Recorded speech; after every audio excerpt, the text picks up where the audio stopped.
Hello again. So, after having spent the majority of the last 48 hours thinking up different ways to kill my neighbour, I thought, what better time to make a video about revenge? Now, you might think, but you're a peace-loving Christian, which is true. But murder and revenge is natural to all animals, not just humans. In fact, it's a miracle that it doesn't happen more often, really, considering the low occurrence of morality. Cold-blooded revenge. Ladies, gents and Pikachus is the subject of today's video. Consider this your anti-revenge guide. How to gain closure, rather than regrets. You will not find a single human being on this planet who at some stage hasn't said, I'll kill you in a rage, or something similar to that effect, or threatened someone's life directly.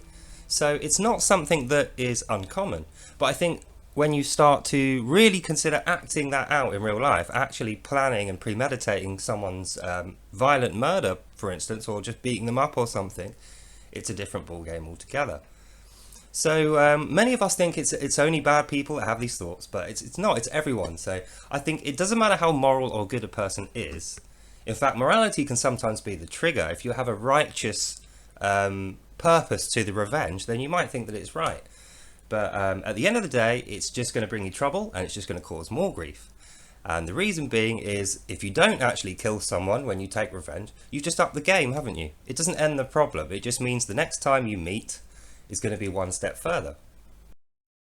Particularly between men, these battles become a battle of will. So it's like, who's going to drop out first?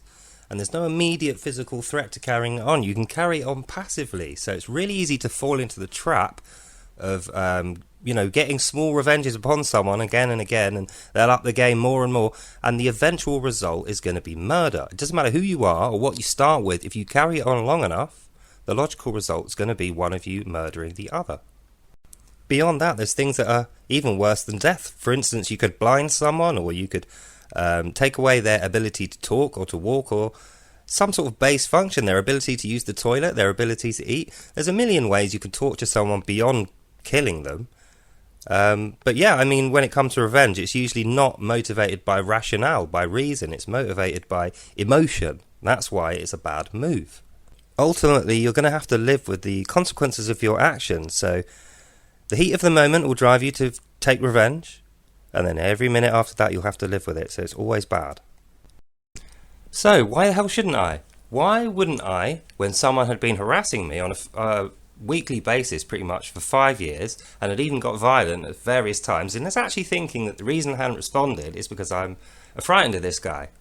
Why wouldn't I do something back? So the reason is because, well, for me anyway, I have got the respect of my family upon my shoulders. Everything I do in life and say reflects upon my family, since they were the ones who brought me into the world. And I'm a person who respects traditional values like family. So there's one good reason not to bring revenge.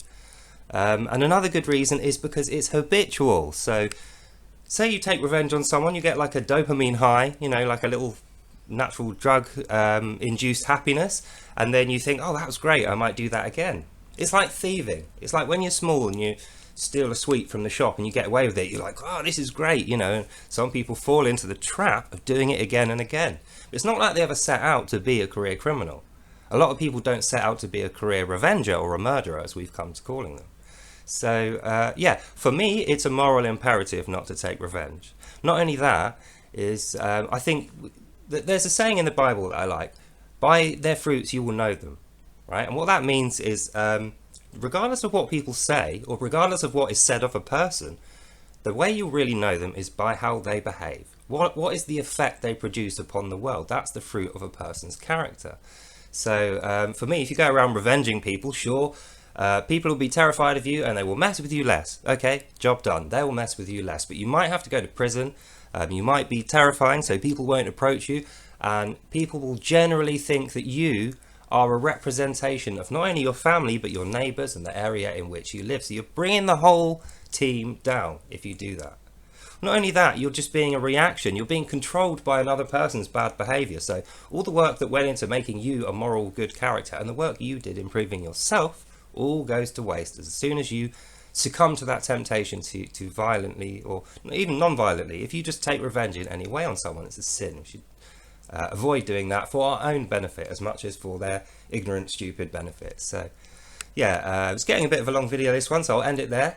But that's my synopsis on revenge. Yes, it's very easy to think, right, that person's upset me in public, so what I will do is I'll catch them off guard where there's no evidence, no witnesses, no cameras, in the dark. I'll be wearing a balaclava, I'll get them, I'll do whatever I'm going to do to them. It's easy to get away with that, and that's why many people do it. But be a man, or if you're not a man, be a woman, a good woman. Be a good human being is what I'm saying, and don't take revenge on people. So, hope you learnt something from that and you enjoyed it, and I'll see you in the next one. Bye.